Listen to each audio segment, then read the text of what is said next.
I like to say people come to me because they want to do better work, but really they want to feel better. And I'm really interested in them feeling better. And then they'll do better work. That was Marcella Chamorro, a former head of marketing turned mental health and executive coach. In the following episode, we touch on balancing work performance in personal well-being, integrating inner work with outer work, and the importance of soft skills in the future of work. Marcella is from season 1, episode 24, if you want to go deeper on her insights. This is a first episode of a new show, Friends of On Marketing. This was originally recorded on November 16th, 2023, so almost a full year from today. This is a show where I bring friends, guests of On Marketing, back onto the show to talk anything. Emphasis on the anything. I really wanted to get weird. Thank you for being here, and make sure to follow and support my friends. Their work is important, and so is yours. So reach out if you want to chat marketing, and maybe you'll get your friend's episode in the future. Speaking of On Marketing, next week's episode is number 56 with Joel Klecki, where he shares marketing's role is to build trust by framing offerings in a believable and trustworthy way that drives consumer action. And the purpose of life is to serve and make the path easier for others rather than just personal achievements. Before we get back into our conversation today, let's get this out of the way. All opinions shared in this podcast are the individual views of the hosts and friends, guests, not those of their employers or associate organizations. This content is intended for informational purposes and should not be considered professional marketing or life guidance. Listeners act on the information provided at their own risk. Thank you again for being here. What is something new you're obsessed with, you're thinking about recently? First of all, thank you for having me back. I'm glad to hear that the first episode went well enough that you are allowing me to grace your podcast again. So really appreciate that. I think something that I've been exploring this whole year, really, 2023, it has been trying to understand how to hold your performance at work, at home, your personal life and your professional life, at the same time as your well-being, right? For somebody that might be, I want to be a better marketer. For other people, they might be focused on, I want to be a better father, better spouse, whatever it is. So their performance, but at the same time, I don't want to burn out. I want to take care of myself. I want to set good boundaries. I want to have a really positive internal experience. And so I'm really curious about how to hold those two things together. In my work as a coach, I've noticed that people tend to want to work on one thing if they're really excelling at the other. And I see the pendulum swing a bit. What I'm curious about is how to do both without reaching one extreme or the other, sacrificing one or the other.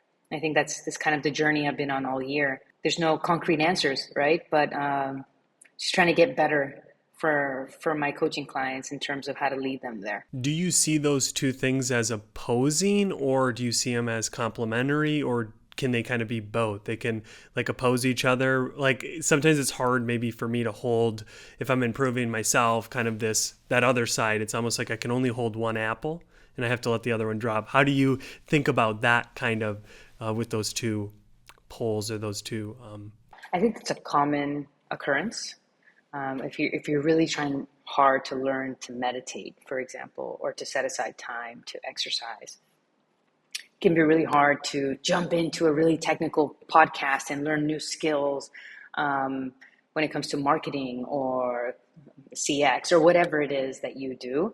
What I have seen work really well with my clients is try to embed the wellness practices into the workday. So I have somebody that I work with that really enjoys running at lunchtime. And so just how to have the two work well together. It's not always possible.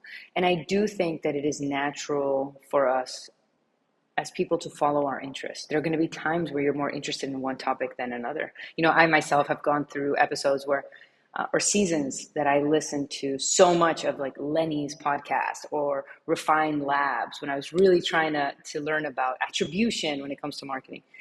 And it's fun to dive in to something, you know, and to feel like you're getting better. So I think that that's not necessarily a bad thing, right? As long as you're not sacrificing one for the other.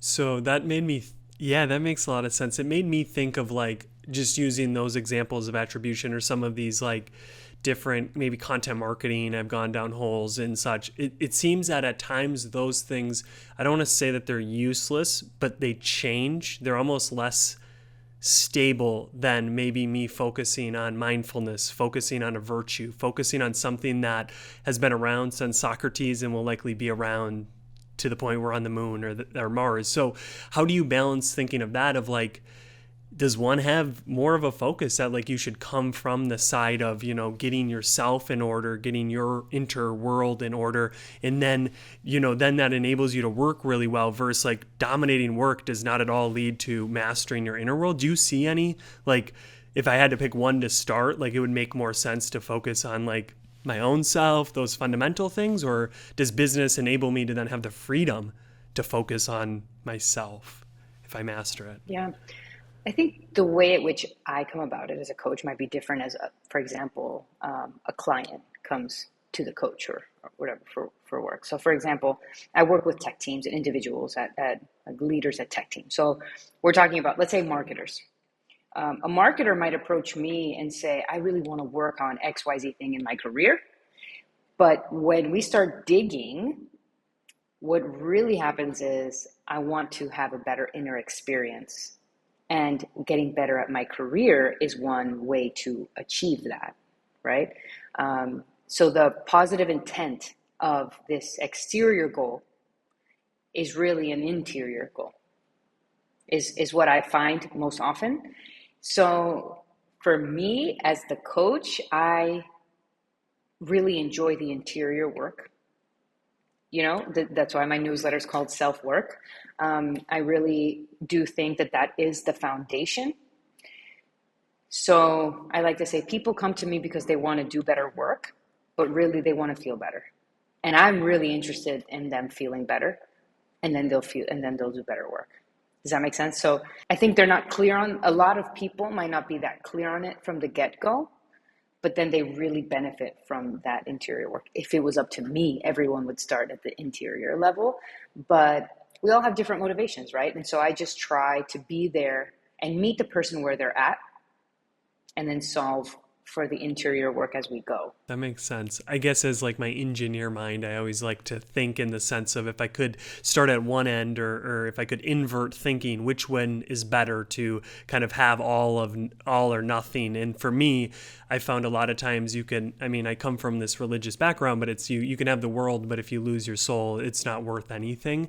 And I think the same is within business, that like your whole point of getting your inner world in order, that it's like you're going to do better work without even trying. Like it's natural for me that over my 5 years of meditating, I put out better thoughts, I put out better things than if I would have said 5 years ago, I'm going to every day think about marketing for 2 hours versus every day I'm going to meditate for 20 minutes. I don't think I'm where I'm at today if I inverted that per se.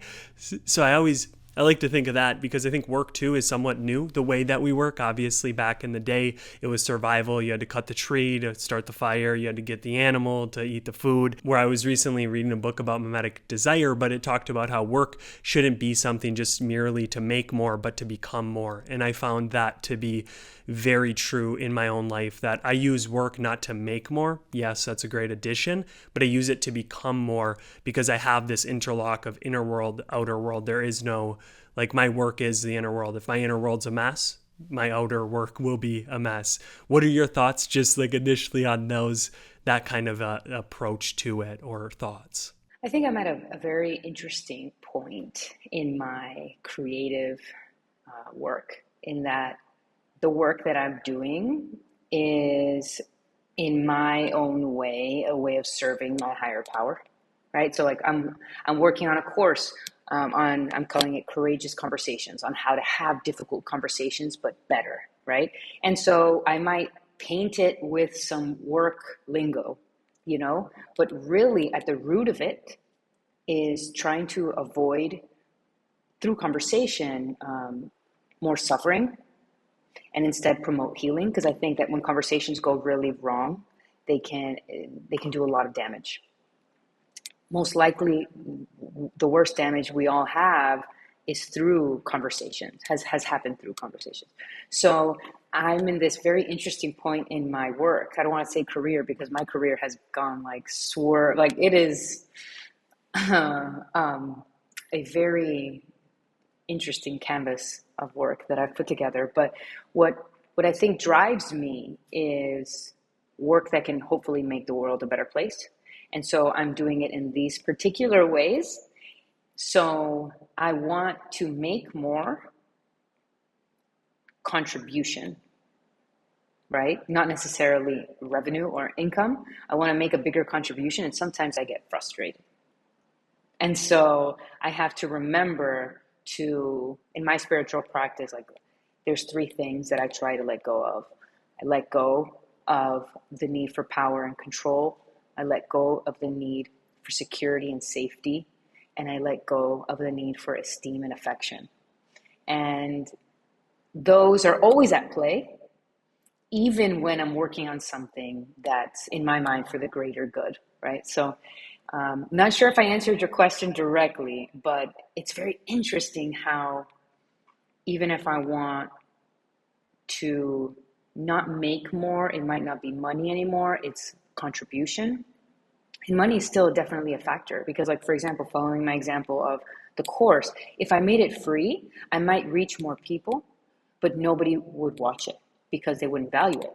So it does need to have some monetary value to it in order to commit people to doing the work within the course.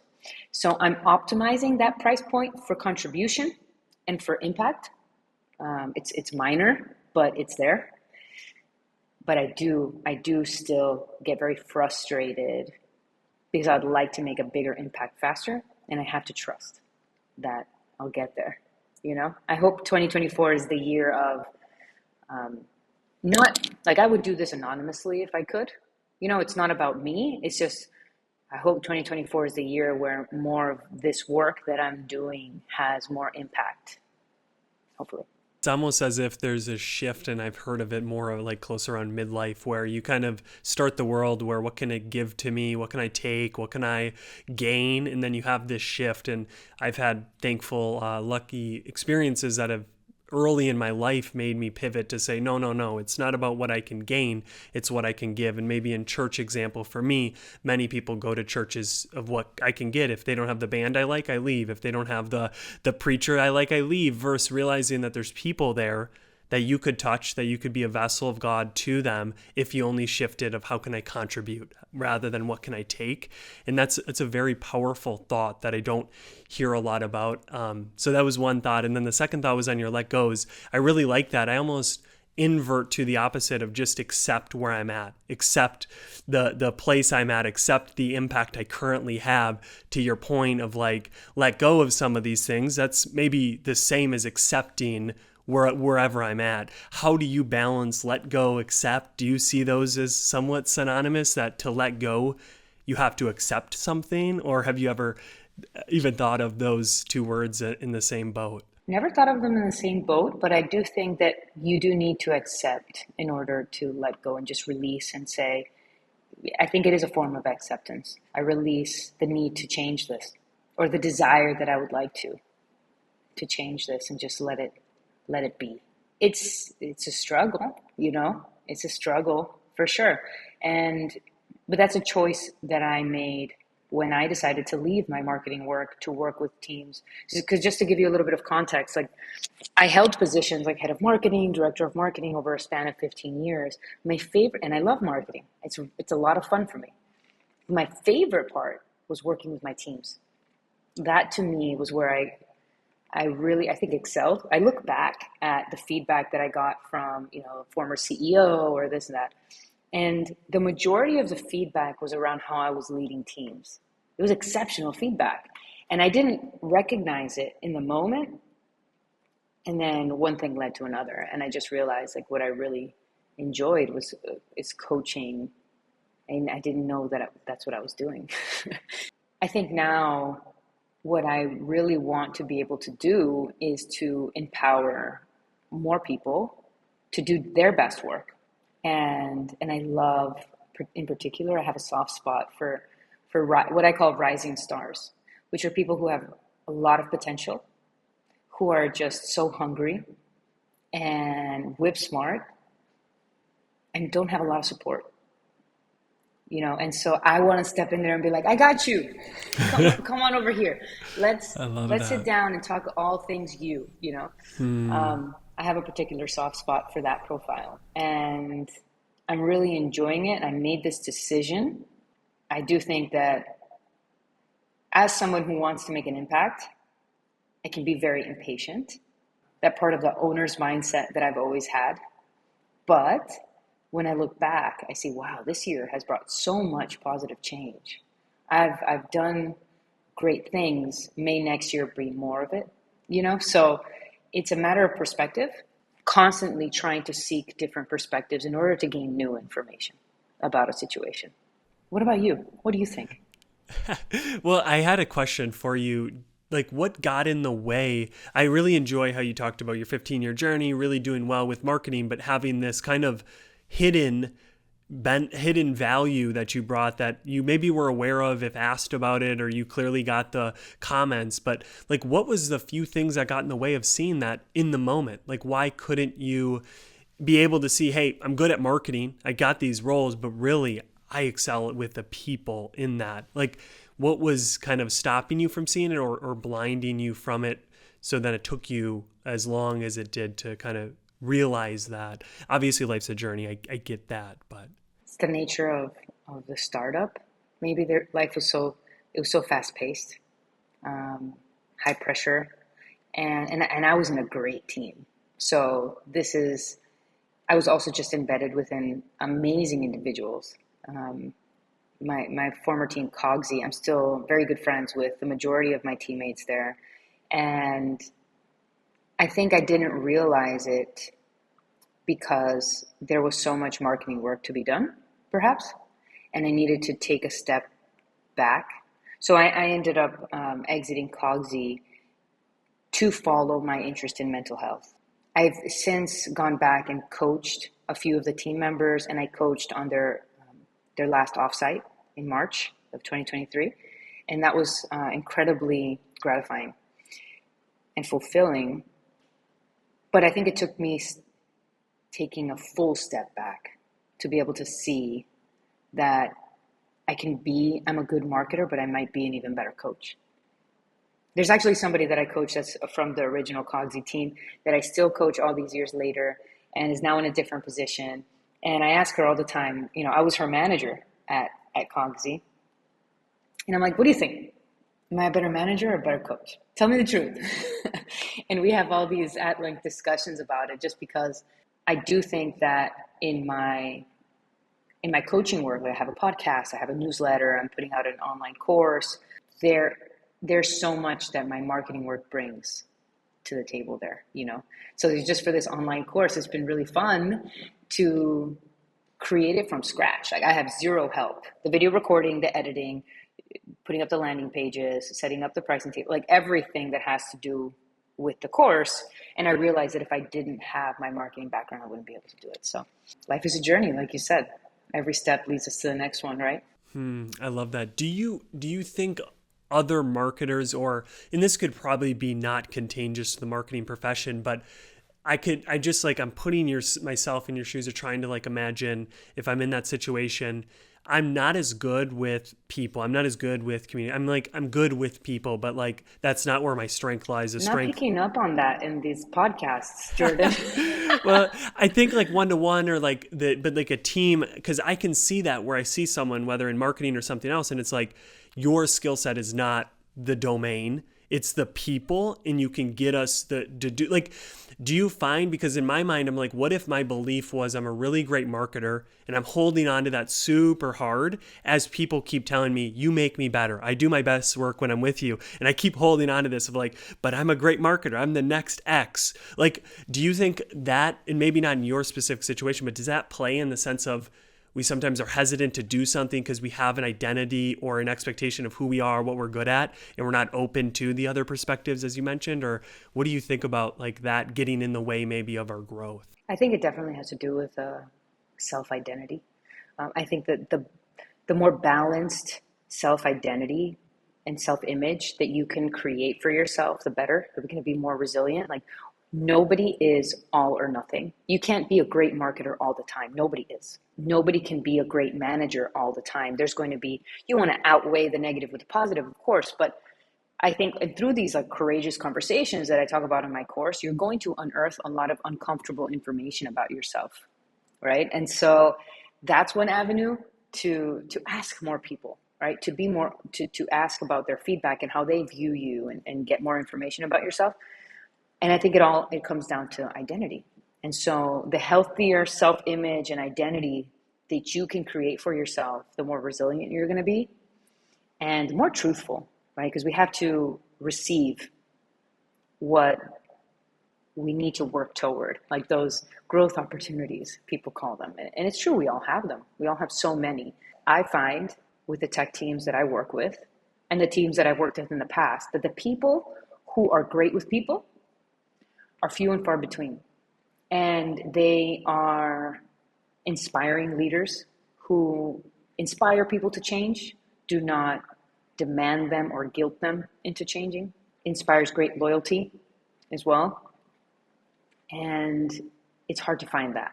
If anybody out there is listening who has received that feedback, I would invite them to step into it a little more, and to kind of step into that discomfort of what is this saying about me? What am I afraid this is saying about me? What am I afraid of letting go? And exploring that a little more, because I do think that I saw this post recently on LinkedIn where it said, AI is really going to let the people with the soft skills really shine.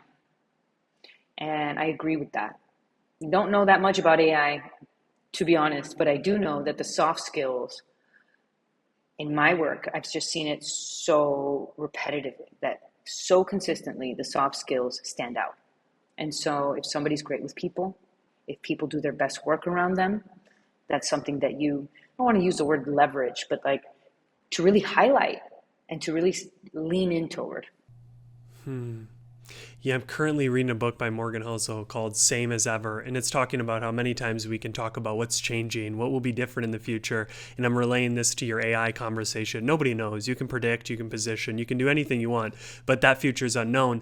But why don't we spend a little bit of time talking about the things that haven't changed, the things that are the same forever, which is love, which is discipline, which is all of these virtues that I think lead to good people. Like someone who's good with people, they have this, they listen, they validate, they do these things that wasn't big this year. It was big in 1732. It was big in 100 AD. So that's something that I kind of cling my hat to, is not many people ask that question of what will stay the same. And I think it is the soft skills. Those will be critical, if not more, when AI is more prolificated or in our work or in how we think. So I really like that highlight. Something that jumped out at me as you were speaking is this idea of, when you want the other people who are working around you, you want to give them opportunities to get better and to shine. That is something that's rare. And so I see a lot of, I want to shine.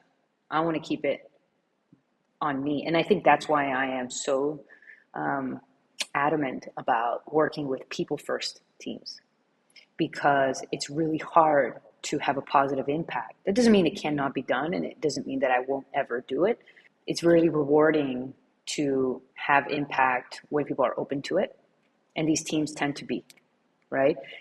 When it's not a people first culture and more egocentric culture, then it's much harder to get that ripple effect.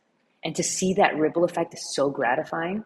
And to have that continuity where you're working with a team to see everybody developing and giving each other opportunities to shine, I think is really beautiful. So yes, this way of working is new. And I see a few teams really shining in that way. I don't want to say doing it the right way, because there is no right or wrong way, just a way that's right for them, but in a way that's also right for their people. That is very inspiring to me. If this group of companies can do it, how can we get more people to adopt some of the best practices and start supporting their teams? I love I how don't you know the point answers. out. No, but I'm really I interested in don't. figuring it out. Yeah. Well, isn't that a lot of life is the questions that have been worth asking have yet to be answered. What is life? What is the goal of humans? Is it to love? Is it to store away material possessions? I think all of these answers, obviously there's like leanings, but to your point, there is no, this is the way to live. There's every single different religion has put people on this earth that are amazing humans. So it's like, well, it's not really the one framework. It's kind of a combination of these algorithms. But something that you just talked about, the rarity of people to focus on others and watch them grow. I think I had a person on my podcast recently. I talked about this concept that I've yet to look up, but it just, and it's, he called it Sonder, but it's just this thing that when I wake up in the morning, the world revolves around me. In every single human has that experience. So I think it takes significant effort, significant discipline, significant mental models and habits to get yourself to realize we're all there. We all, as much as I can be selfless, as much as I can be altruistic, at the end of the day, I can't put myself in your world, your position, and have the world revolve around. Like, it's just impossible. So what I can do is I can do things. So how do you think about that? That like clearly, like egoless. Like how do you, like what would be just small steps that someone could start to, if they realize, hey, it's good to not be so consumed with my orbit and look at some other galaxies, and to your point, contribute. But like, what's some of the first steps to realize or to get out of that loop of the world revolves around me? Having kids really helped me to see all this. So I don't want to take all the That's true. credit. That being said, because I don't want to sound like this wise Yoda, like I've learned the hard way for sure. So I think for me, first of all, the first step is getting out of the scarcity mindset, right? And the way to get out of the scarcity mindset, or at least the fastest way I have found, is to make a gratitude list. I've been doing it. This is my 12th year of making a list of 3 things I'm grateful for. I'm not perfect. It's not every day, but it is most days. And sometimes when it's a bad day, I will make a list of like 30 things. I'm going to be grateful for every single thing. That is my shortcut to getting out of the scarcity mindset. Once you realize that there's enough for you to share, you can shine and the other person can shine. There's enough light for all of us, right? I think that's the first thing. I think I would focus on the way in which you communicate. Because at work, at home, everywhere we go, at church, you've mentioned it quite a few times, we communicate with other humans. And our communication is based on our feelings. And a lot of the times, we're not even aware of what we are feeling. So we need to really focus on our feelings first, what we're needing and what we're requesting of somebody else. Like if we're not clear on that and we're trying to get somebody to help us with something or do something or change some kind of behavior, could be as simple as, hey, I really need you to go brush your teeth, buddy, to I really need to collaborate with you on this massive project. Whatever we're communicating to somebody, if we're not clear on what we're feeling, what we're needing, and what we're requesting, how is the other person going to be clear on that and how to meet our needs? There's a lot of books that I could recommend. My course is kind of a more digestible version of all that research that I've done. But no matter which route somebody takes to learn about communication, I would recommend that, especially because, like I mentioned earlier, I think a lot of the damage we do is through our communication. If we work on our communication to make it more kind, more respectful, more empathetic, and it can be firm, but you can be firm and friendly at the same time, then I think that we can kind of take a big step toward having more like a more positive contribution. As that becomes more habitual and you build that muscle, I would adopt more of the questions that you've mentioned that you ask yourself, like, how can I contribute today? How can I give in this situation instead of take? And that might take some getting used to. And that scarcity mindset needs some time. It needs some time to simmer down, and that's okay. We're rewiring neural pathways here. And so let's call that like level 2. And I think that prompting yourself with the right questions can be really powerful. And I think that's why I love coaching so much, because it's really one transformative question at a time. And if you don't have the question, you can't get to the answer. Tell me about your ideas. I'm the host. I have no ideas. No, I You have really, so many ideas, and I'm a coach. I cannot stop asking. So, yeah, I know. I love that, but I'm just going to keep deflecting it. But one thing that I did enjoy that you touched on there was just the fact mhm. that we have needs, we have things going on in communication that are maybe under the surface, that 70% of the glacier, and really all we see is this 20% of, hey, can you do this for me, or this kind of quick argument. But that's something for me as an Enneagram 2, which we had an email conversation, small conversation about. I struggle at times to be aware of my own needs because I'm so caring of others, and somewhat it creates this like egotistical that I don't need anybody, but I can help everybody. And that like is something as you're talking, it's like, ooh, the points that I have conflict, the points that I have issues, it comes from not asking, what do I need in this situation, or what have I not been getting that I've just been ignoring because I think I can do this on my own. What are you, because as you talked about kind of Enneagram 2, like what are some of your thoughts of how that plays in communication, the negatives and maybe the positives that I'm just not looking at that come from like this helper type? Yeah. So Enneagram 2, the profile is the helper. And, you feel free to help me out to like really describe this. It's been a while since I've really done the deep dive on the Enneagram, but I'm a wing 3, which is the achiever. So I think, first of all, I've always been a self preservation 2, which means that I will take care of myself, which I know is rare. And I think it's because I was a type 3 through and through, the achiever, in my 20s and early and mid 20s. And then, as in my late 20s, had children. I had my first child when I was just about to turn 28. He's 5 days before my birthday, he was born. And so my birthday is forever ruined because once I'm done with his birthday, I want, because, it's like a whole thing. He's my firstborn. And so it's always like this new frontier that we are discovering and exploring with him. And then 5 days later, I want nothing to do with my birthday. I just don't want to do anything, just order pizza. And I don't drink, but other people can drink some wine, and I'm doing nothing else. So my late 20s, through motherhood, I think naturally shifted over to 2 wing 3. And what helps me as a 2 wing 3, and what that means for me, is that I get a lot of value as self image and identity and self worth from being needed. And there's the coach in me, right? I want to feel like people need me, but I really do enjoy helping others. And what I tell myself is, if I don't help another person ever again, if I don't make another dollar ever again, because there's a lot of ego in being head of marketing, director of marketing, and then saying, I'm letting it all go. That I'm not a saint. Like, this year has been, I don't want to say tough in that regard, but I will say a lot of self-discovery in those remnants of ego tied to a salary, for example, that were left behind. Is an opportunity to work on that. So I say, if I never make another dollar again, if I never help another person again, I'm good as I am. I am worthy, and I am loved, and all the things. And sometimes it's really helpful. I keep mentioning this, but it's really helpful to have kids, because they don't care if I make money or I don't. They don't care if I'm successful or not. They don't care if I've done my makeup or not. They actually look at me funny, like, what are you dressed up for? Like, can you stop? Like, you don't look like yourself.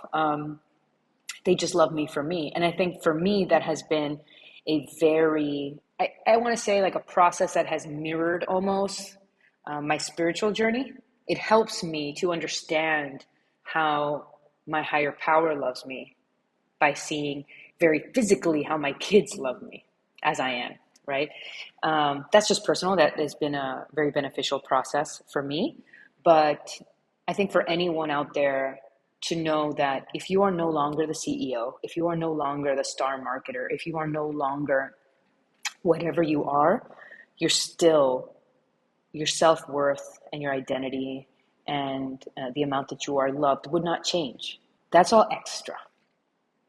And it's lovely and it's fun and it's the way that we contribute, but it doesn't define, like Donald Miller says, I am not my failures, but you're also not your successes either. I like that. We got real deep. I hope it's okay with your No, audience, but no, that's the thing that I find is that the current goes where the current goes. So in these conversations, I've had many that honestly, even on the podcast on marketing, we got into worth, on kind of this feeling of I'll be worthy when, I'll be, successful when. And I think it's an important question to ask yourself, a fill in the blank of what's your enter, I'll be worthy when kind of. And I've had, the goalpost on that has kept moving. I'm already what I said 5-10 years ago, that I'll be worthy when I cannot live off my parents anymore. I'll be worthy when I can. And it's like you get there and you just keep moving that fill in the blank to something bigger, something better, especially if you have some level of ambition in you. It's just natural as a human to keep moving that further and further rather than, and this is where me and the friend got this kind of I am worthy. The I am is just worthy, that, I am Jordan, I'm a marketer, I'm a father, but none of that comes after that I am is where I find my worth in. And that's something so hard because from my perspective, God is the I am. That is the never changing constant. So if I can find worth in that, which is a spirit within me, I'm always worthy. I am always competent. But again, but I'm Jordan. And I can instantly quickly get to that where it's like, no, I have a mask on. I am playing this character in this play, but really underneath all of it, when the lights go down and the show's over, I take John Adams off and I am Jordan I am this I am thing. And I found, bless you, I found so much value in just that exercise of, and I read it first, like Brene Brown talking about that of like worthy when. So I'm so glad you brought that up. I'm her number one fan. Step off. You cannot I'll be too then. compete It's against okay. the Marcinator. I definitely resonate with everything you're saying. And something that I try to bring to my coaching sessions is to see, so I'm Catholic, and to see God within each person that I'm interacting with. There's this book that I love that is really funny quote or story about a priest who answers the door every day, like whenever the doorbell rings, saying like, "I'm coming, Lord." And I was like, going to greet everybody as Jesus. And I really got me thinking, like, how do I see the best in everybody else? How can I tend to every person that's in my path, whether it's the person in the supermarket cashier, or it's my child or a coaching client? How can I approach that interaction as positively as I can and bring my best self? It's not always possible, but it's something that I pray a lot about. And I think it really makes, in this case, my business a lot better, because the more I bring a professional version of love to the table, the more people resonate with me. You're not going to call it that. Like, feelings and love is not something that is accepted in the business world. But at the end of the day, how do you choose who you want to work with? People who make you feel good. People who are good, they have good results, but they also bring out the best in you. It's seamless to work with them. It's fun. It's as fun as working with a friend, but you get really good results. And so I think that's something that's ignored a lot of the time. And it goes back to what I was saying earlier about makes you stand out to be the person that everybody wants to work with and everybody is drawn to because of how kind you can be. It's almost like this untethered love, or just using very normal language. It's unconditional love. Most people, at least myself included, most of my interactions can fall into the conditional love. There's this two things that we're each doing for each other, and not that I will be implicit in saying if you don't do that, I don't like you. But you see that in business so much, and obviously there's budgetary things and all these economic stuff. But at the end of the day, like, if you're not driving results, if you're not, like, it does have this like conditional aspect. And I just think love love is only unconditional love. If it's conditional love, it's not really love. And that's okay. That, like, I see a lot of people on LinkedIn, work shouldn't be family. Like, work shouldn't be, like, there's kind of this like unique holding of these two of, like, to your point, we need to support, we need to be there, we need to care. But like, we're also a business, and there is also like client expectations or different things. But I guess I default to unconditional love. I default to, I'm going to try to see you as, the Christ, as God, because that's such a great image or lesson, especially if you're somebody of faith. If obviously you're maybe atheist, but even agnostic, you may not care about that at all. But like, I would never, to God be like, you're a piece of shit, or I why'd you do this to, like, I'd like come in such reverence. I'd come with such patience. I'd realize that you must have a greater plan, God. So if I start to see everybody, the McDonald's worker who, held me up for 10 minutes, do I see God in her or him? And if I don't, then likely, to like the point here, the feelings, the emotions will come, and I'll act in a way, communicate in a way which isn't good. But again, I mean, everything we've talked about on this episode, it's hard. That's why not everybody does it. I mean, it's Robert Frost. These are the paths less traveled, because there's friction to realize the world's bigger than just me. There's friction to realize that I have identity wrapped in things and I need to like change or ask different questions. There's so much friction and resistance to that naturally I'm going to, go the path of least resistance, turn out to be 60 and hate where I'm at. Like, it seems naturally that that's where life pulls. So I'm always thinking in terms of, is this an anomaly trait? Is this an anomaly thing? Whatever that is, and likely, unless it's like, murdering thousands of people, it's likely a thing to put on, because not many people have it, which makes it a desirable trait for me. It's like conversation. Many things we talked about today are not talked about by many people. It's like Parkinson's law or something, where the most things that are talked about are, I don't care about Swift, I don't care about Taylor Swift, and yeah, that's a conversation point, but what about worth? What about like that? See, so it's like instantly I know what we're talking about. We both enjoy it, we both love it, but on the side of the road, people are like, these two people are freaks. Let's talk about the Packers. I'm from Green Bay. Let's talk about, yeah, Russia. Let's talk about Israel. And those are super important topics too. But even like that, I notice that it's like focus on the traits that aren't talked about, that aren't like displayed much, because they're probably hard to get, but worth it to acquire. To what you said earlier, yes, like in business, there are budgetary concerns, you have to perform, etc. But I see, like, what are referrals then? If not this energetic expression of getting good results, but also being a lovely human to work with. What is that person who, when they move on to their next company, starts trying to hire their old teammates back? I've had people tell me, I'm coming for you. Look, and I'm like, I'm not marketing anymore. They're like, but I'm going to try and convince you. And what I realized that is I enjoyed working with you. And when those other budgetary situations work out, when the stars align, let's say, you reach towards certain people, and it's those people that you want to be. You want to be energetically connected to the people that really resonate with you, that you feel and they feel better when they're working together. Because I think at the end of the day, when I had my own business in my 20s, and when I started my own business, it was a small business, a web and mobile app design and development. We did agency, so it was like for clients, and also we had some proprietary apps that we developed, and it was fun. We were in the next web, and that was cool and really cool stuff. But what I realized is in growing that team was very scrappy. There was maybe like 6 individuals, developers, etc. We were remote back before remote was a thing. This was like 2012 in Nicaragua. So I had like a designer in the mountains of Nicaragua and a developer in south, whatever. And what I realized is that if you don't enjoy working with somebody, it's going to be short-lived. There are various versions of short-lived, but it's going to be short-lived.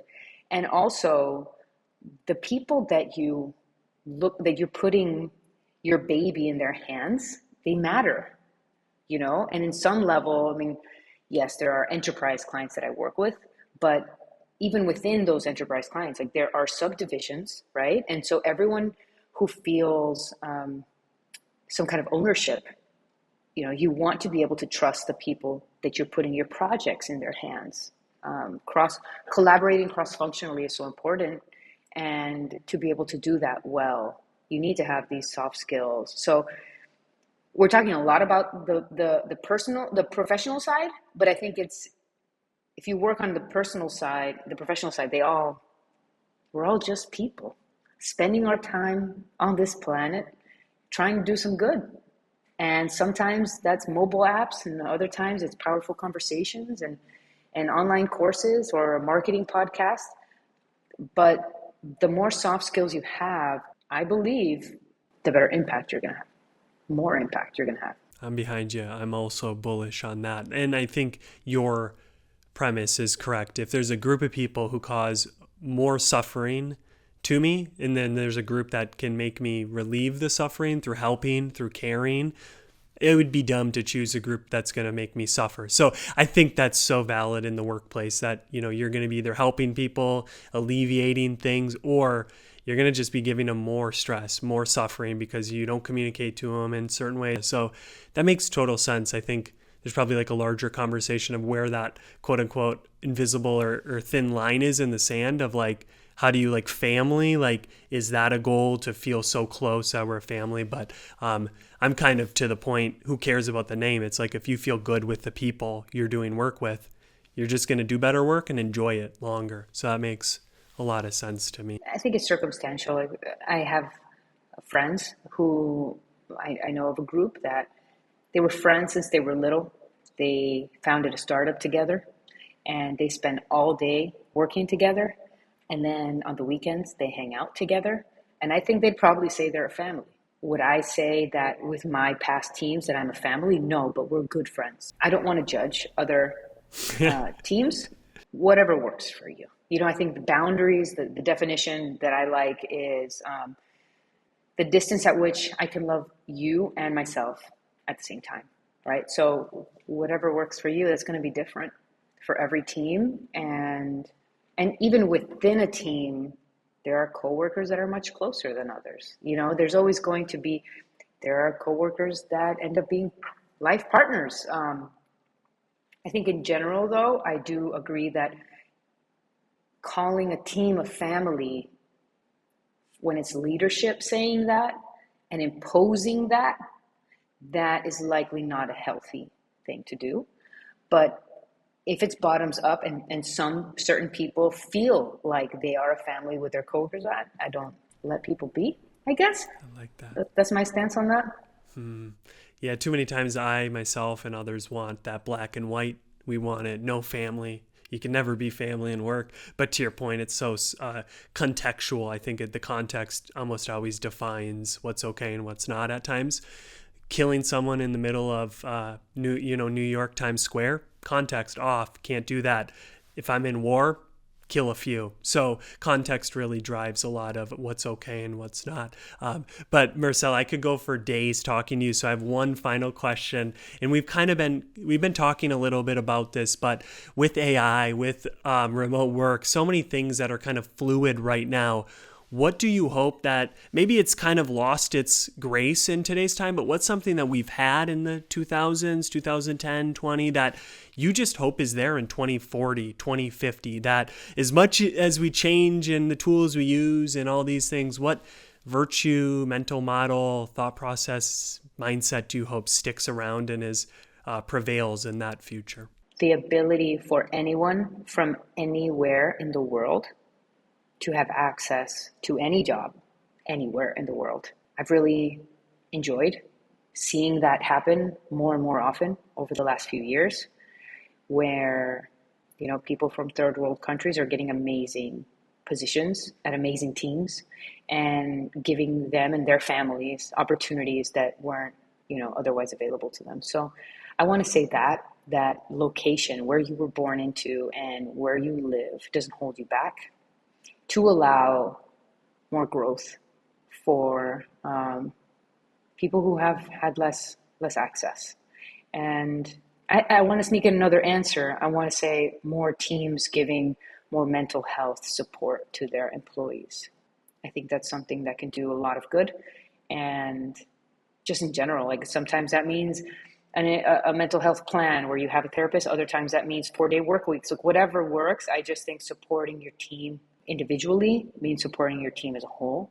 So I want to see that continue and grow, those two. What about I you? love Just before that. we jump off, I want to hear. This level of the collective over the self, and obviously like the US where I'm from is definitely prevailed with individualism. The person is greater than the whole. But I was listening to a recent podcast or a recent sermon, and he talked about this pastor was talking about how most of the time in the past, healing was done collectively. It was done through the tribe. It was done with people in the community. And nowadays, think about therapists. No offense to even you, think about coaches. A lot of our growth and healing is done by an individual level. And then we try to bring back our learnings to the collective, bring back. And this is something, as being that ambitious person you kind of enjoy to work with, I've struggled with, because at times I got to grow. I got to get mine. I have to, there's all these people that have been here longer. They have all these different ideas because I'm young and all this, that kind of at times I can really prioritize the individual over the community, over the collective. And as much times as that's bad with being like US or die, quote unquote, like with that type of community collective, like I think there's a line, but I really just hope we go back to that, or we keep that where it's like the collective success will always be should weigh more than my individual success. I hear you. I hear you.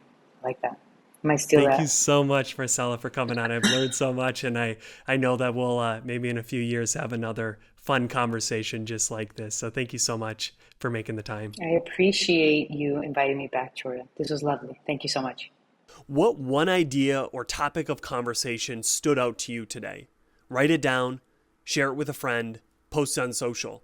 The main thing is take action. That's how we go from theory to mastery. We need to practice. We need to put it into practice.